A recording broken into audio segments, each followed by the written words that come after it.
ada combo baru. Combo Wagyu Duck Attack. Serius ah? Macam? Ada pizza Wagyu. You tahu je I suka pizza.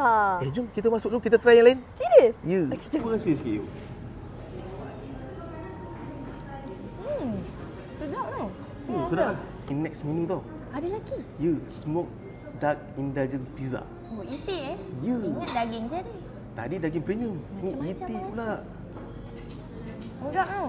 Sudah kan? Rasa smoky tu. Bukan setakat ada best pizza tau. Ya.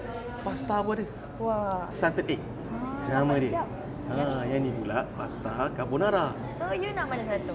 You ambil dua-dua, you makan. Ini hari raya. Serius Ya, lah. I belanja. Botol pekat-pekat. Wah. Oh lama. Alright. Alright, air dah sampai. Air apa ni? Ni minute mango. Alright. Ni cream butter latte. Baik. Rasa sikit air dia macam ni you. Mango sparkling. Sedap, rasa refreshing lah you. Oh, mantap. Nak rasa? Cik kedai ni kat mana you? You win je Pukiato Coffee, cawangan BTHO. Buka hari-hari kecuali Isnin, cuti Lepas tu dia buka dari 12.30 tengah hari sampai 10 malam. Sudahlah. Oh, baik. Order lah. Alamak Masak lah macam ni.